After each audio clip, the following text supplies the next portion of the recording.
Maria and IGS people to make this possible for us to present our talk today. I'm going to talk about Syrian-Armenian refugees crossing the borders between illusion and reality. I have divided actually, I will first talk about Syrian-Armenian refugees, but with a special focus on women refugees. I have divided my speech into three parts. Part one, crossing borders between the past and present, where I would like to talk about Syrian-Armenians, who these people are, what is their past, and how their past did shape their identity heritage in terms of collective memory, in terms of collective identity, and how that identity later shaped them in the present, and how they start negotiating that present. Part two, it's from illusion to reality. I will talk here about their imaginary vision of historical homeland, and how that imaginary vision actually challenges them in the reality. And part three, it's negotiating between the private and public, and this is where I will try to bring out women voices, women refugee voices, those authentic voices, and how they start reshaping their identity in the new environment, and they try to negotiate with private and public. In order to cover this topic, I put three general big questions for me there to address. How do Syrian-Armenian refugees define themselves and their status as a refugee? Which are their gender roles in the socioeconomic context in a new environment? And how do social economic changes and challenges reshape the Syrian-Armenian women refugees' identities? As for methodology, the study applies quality research methodology in terms of interviews, semi-structured interviews with 10 participants, both male and female, because I didn't really want to exclude men in this study. And also a focus group involving 8 participants. They were done in Yerevan, Armenia, but I will have another chance to conduct more interviews in March. The study also includes secondary data analysis, different interviews that Syrian-Armenian gave to different TV channels, blogs, newspapers, and also different articles on Syrian-Armenian refugees, both of popular and scientific genre. The study also involves literature review on gender crisis, refugee studies, identity and gender issues. And also, I was involved as a trainer in one of the training courses in Armenia, the Syrian-Armenian Refugees and Citizenship Education series. And actually, this also gave me a chance to study a group of young Syrian-Armenians very closely. And finally, in order to centralize refugee women's experiences and identity issues, as an approach, the study adopts a qualitative lens from a feminist standpoint theory, and also critical discourse analysis. It is based on the assumption that human activity structures and limits understanding, and that the distorted comprehension of events or activities has emerged from the dominant social institutions judgment, mostly male-oriented, which can be discovered through uncovering the understanding of the situation from women's activity perspectives and their retellings, storytellings, and the construction of their identity. But before, I would like to put a few words how I happened to be within this project and what was my interest. Back in March 2016, I got this invitation to be part of this wonderful training with Syrian-Armenian refugees. After thinking for a while, I said yes, and there were major reasons for this. First, as a Syrian, as a scholar, an activist scholar, I understood the importance of Syrian-Armenian and Syrian refugee crisis that has been a matter of worldwide concern during the recent years, and I really understood the importance in terms of its urgency in the world. And of course, as a feminist scholar, I wanted to add a value of subjectivity in that process from feminist standpoint theory or position, since by joining the project, I would have a chance to bring those marginalized and even lost or silenced voices, authentic voices, to the center to be shared, heard, and discussed. And second, I had another and big reason, a personal one. My family history has been deeply embedded within the refugee narrative itself. And thus, I started my journey with refugee studies, refugee crisis, gender status already within IGS. Now, crossing borders between the past and present. Here I decided to put a map of Armenia to make clear where geographically it is, and its neighboring countries, bordering countries, Turkey, Georgia, Azerbaijan, and Iran, to make it clear visually. And this map is actually taken to UNHCR, which is a map of refugee crisis worldwide. And since the start of the conflict, Armenia has welcomed over 20,000, from 17,000 to 20. The number is a little bit changing because we have some refugees that live for other countries after Armenia. And 20,000 Syrian refugees, turning into the third country to have the largest number of Syrian refugees as a proportion of total population. However, taking into consideration Armenia's current socioeconomic and geopolitical situation, being a landlocked country with very small size, only 30,000 square kilometers, 3 million population, a post-Soviet country, developing country, and different political and economic and sustainability. And plus also, and though international organizations have also systematically been supportive and with finance also, the flow of refugees has been and still remains a true challenge both for the country, Armenia, and for refugees themselves. However, the problem becomes more complicated since these people are not simply refugees from Syria, they are Syrian-Armenian refugees. People whose ancestors were survivors of the Armenian genocide perpetrated by the Ottoman Turks in 1915. People whose ancestors became refugees a century ago in Syria, and now, ironically, a century later, they follow their ancestors' paths, turning into refugees themselves. The time, and this time in their historical homeland, facing still various refugee problems, among them different socioeconomic, as I've already told you, identity and gender issues. And the last two, identity and gender being the main topic of the discussion. And it's also here where my personal interests match and cross with the topic. My maternal great-grandparents were from Western Armenia. By this term, Western Armenian, it is referred to the Armenian populated, historically Armenian regions that remained under the Ottoman rule. During 1918 and 1923, thousands of Armenians got shelters as refugees in Syria. The amount of Armenians in 1925 was already 40,000 people. And my great-grandparents were one of those genocide survivors and orphans who managed to escape the massacres and turned into refugees in Syria and started their second life journey, recreating their lives in the new Armenian community in a new homeland of Syria. And though Syria turned into a welcoming country for Armenian refugees, the importance of being and staying in Armenia in a new environment, proving that Armenianness became an essential part in Armenian refugees' daily life narratives. There was also a need to gather together to have and preserve a sense of unity in a new society. And this shaped the inner sense of collectiveness in a new environment. The importance of being together and collective that is actually a characteristic feature of an identity for many refugees. My grandmother remembers her mother in those words. When my mother was already unable to walk, she was left alone in the desert with several Armenians who were unable to walk anymore and continue their path.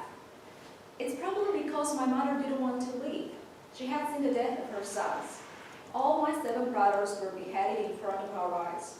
My mom said she couldn't continue anymore like that, but she said that I had to. Her last words were, "Always remember, you are an Armenian. Never forget this." I have always remembered the image of my mother who had been left in the desert alone, weakened, tired, tortured, hopeless, half-dead, with hundreds of other Armenians.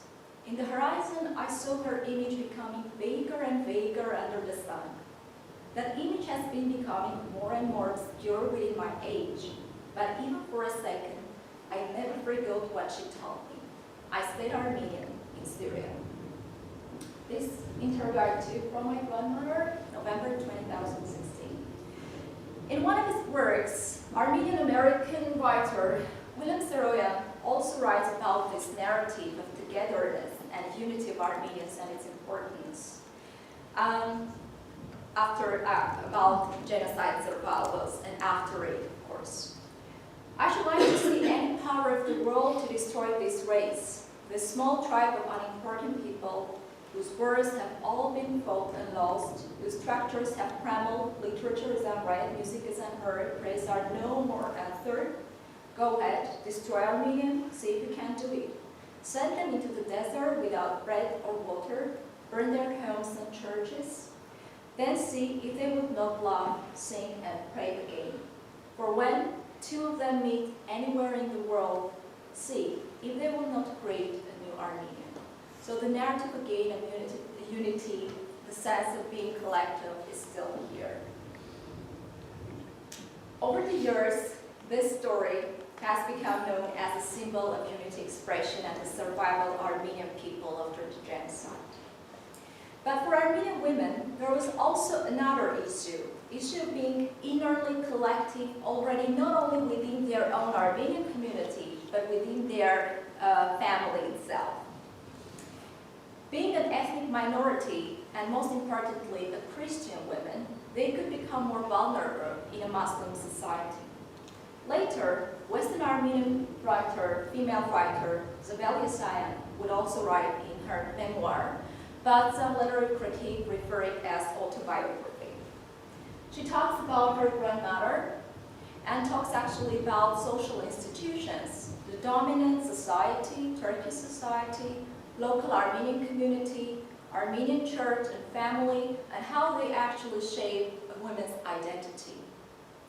She talks about her grandmother, was a sad, proud woman who didn't know how to read or write, but she spoke Armenian impeccably and Turkish with a carefully selected vocabulary. So here we already grasp the sense that they even verbally needed to be really careful in this society.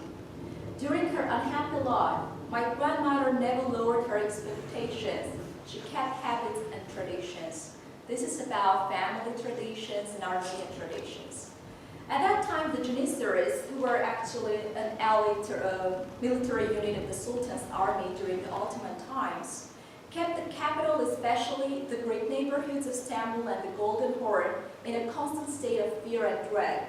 My grandmother's family, having already lost their influence as well as their faith in the government's ability to protect them, had kept their daughter, Lucy, at home until the age of 14.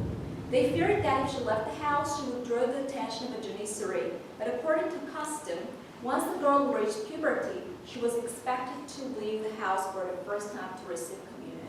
So here there is added pressure by church, even though it's very dangerous for a woman, but she needs still to go to church. Grandmother left the house for the first time to go to church with some elderly relatives, not alone. At a time, Christian women in Constantinople didn't yet wear European clothing.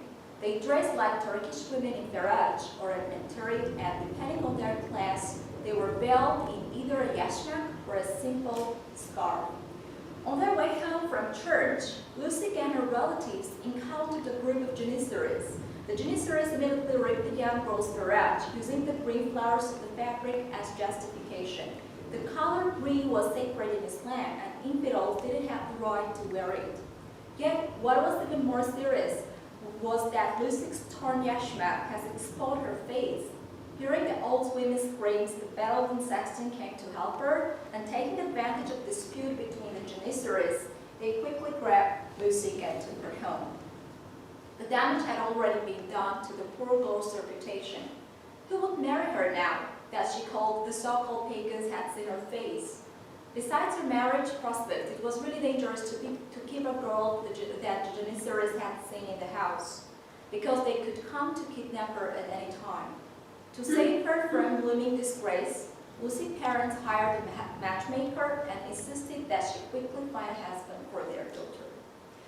These details actually provide or open a paradigm of power and ideology of dominant society, local community, church, and family. And these very powerful social institutions functioning as main power agencies influenced women's identity development process, and women developed the so-called inner collective identity. And something that their descendants would inherit and negotiate already as Syrian-Armenian refugees, even while back in Armenia. Part 2, Illusion and Reality.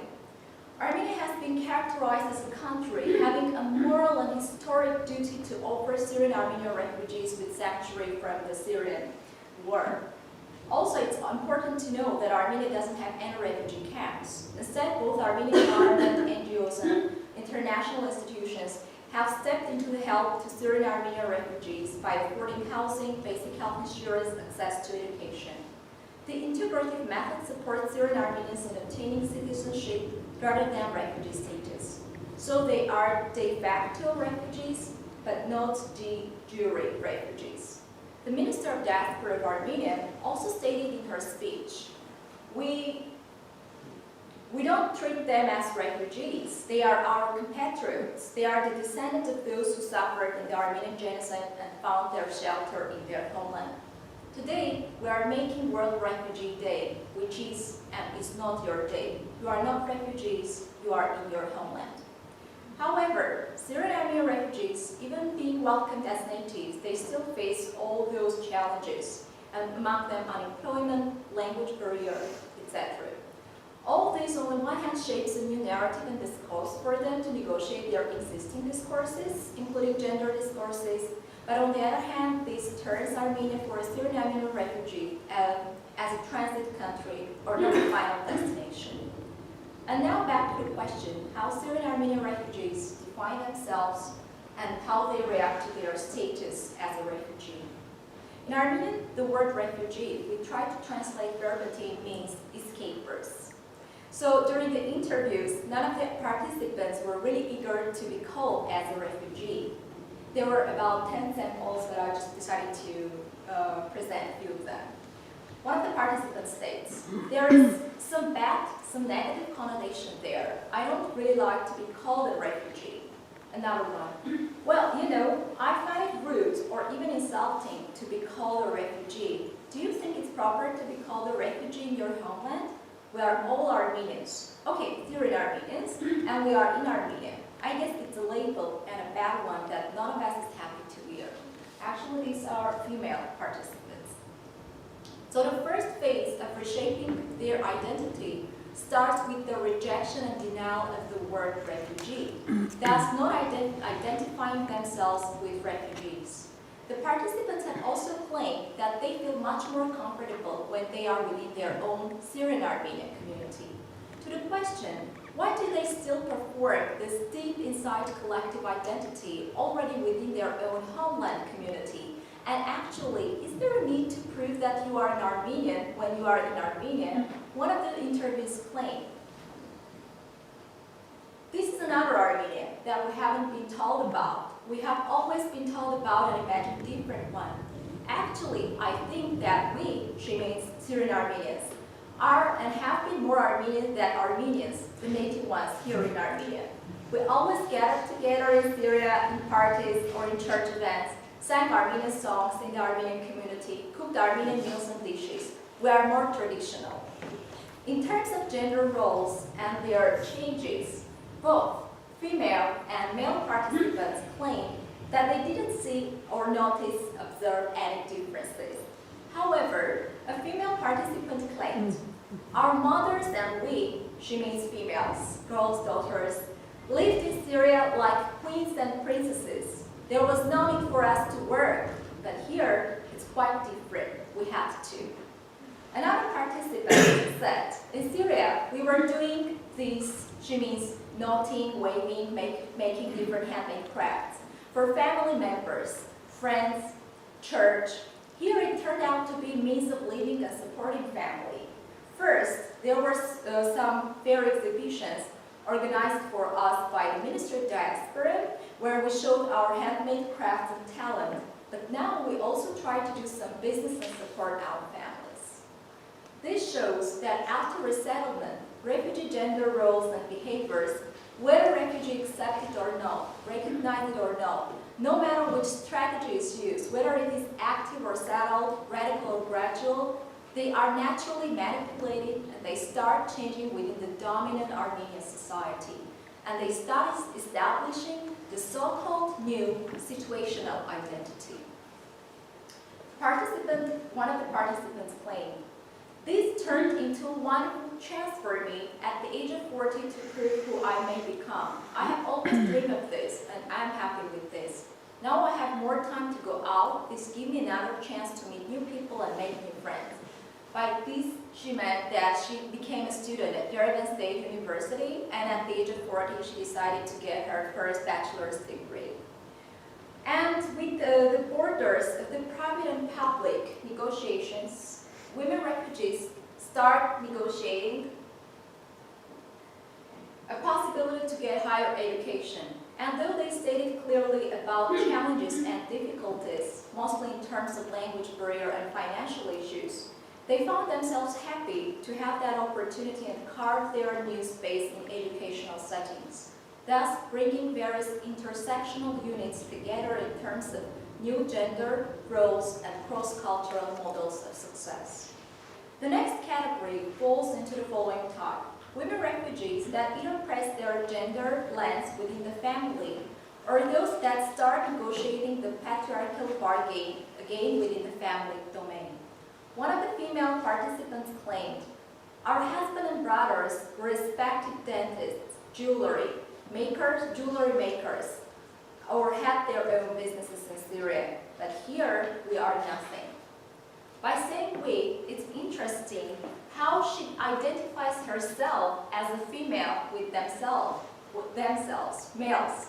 This shows that gender lens is somehow silenced within the Syrian-Armenian community and that they both female and males function as one unit, and gender lens and its narrative have been suppressed, oppressed, or pushed into the family narrative and family domain. The secondary data analysis drove me to the discussion of patriarchal bargaining negotiation. Some of the Syrian-Armenian families opened their own small family businesses, and interviews have shown that though women are involved in their family business, still the businesses are run by the head of the family, husband, father, brother, son, etc. Whereas women can be seen either in the kitchen domain, cooking or helping the cook, or working as a server, mostly waitress. In such cases, women's voices are pressed into family feminism. Many of them seem to feel secure in the family domains, where they tend to negotiate patriarchal bargain, or sometimes their voices for the sake of the inner collective needs of the whole family. As a conclusion, points to think over. The study provides an opportunity through feminist standpoint position to bring women refugees' authentic voices about. Also, the paper argues that the process of carving a space in a new context is critical and creative, but it also provides a chance to establish a new subculture and new identities, the so-called situational identities. The demands in a new environment and economic survival push or pressure women into extra domestic roles, thus bringing gender role changes even if they don't recognize it. The findings at this stage suggest that identity is dynamic, complex, over-changing, and sensitive to time and space and age and gender.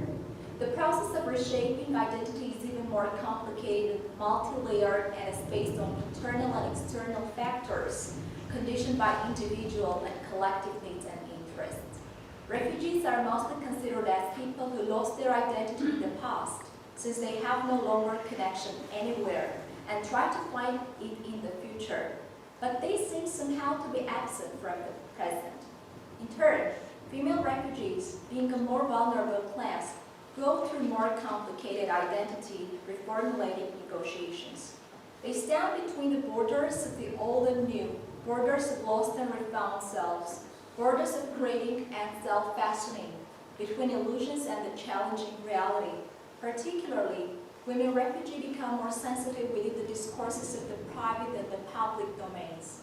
Reshaping their identities is a true challenge for them, but this reshaping turns to be crucial for creating their spaces in a new society and in educational settings, whereas others try to negotiate their power within their own family domains. And I would like to end this speech and to sum up with one of a piece of poetry, political poetry, by Alan Whitehorn, who is a Canadian writer with Armenian origin again. And he calls this the verbs of genocide, but I guess it's more than about genocide. Those are verbs or actions of war inevitably relating to any refugee, and most of them are verbs of gendered character. As means of performance, they bring together under one umbrella the past, present, and even somehow the future of all those who have gone through such disasters. Categorized, stereotyped, stigmatized, marginalized, disenfranchised, deprived, victimized, robbed, ghettoized, deported, stripped, raped, tortured, murdered, mutilated, dismembered, discarded, denied, forgotten. Of course, no. Can't forget, we can't ignore the presence of what's going on in society, because these people are part of the society where we also live. And I wanted to say thank you, and later I thought, oh my goodness, there's just a list, and I decided to put all the names, and probably some of you will see your names here too, for everything that you have done for me and for the project as well. And if we have just a few seconds, I would like also to share some photos of young Syrian-Armenian refugees that will work together, and I'm happy that I've shared this with you. The training was called Refugees, Right and Respect, organized by Business Power in 2016. First, they were really unhappy to see the word refugees, and they said, could we skip the first word and keep respect and rights? I said, well, we need to have 3 hours.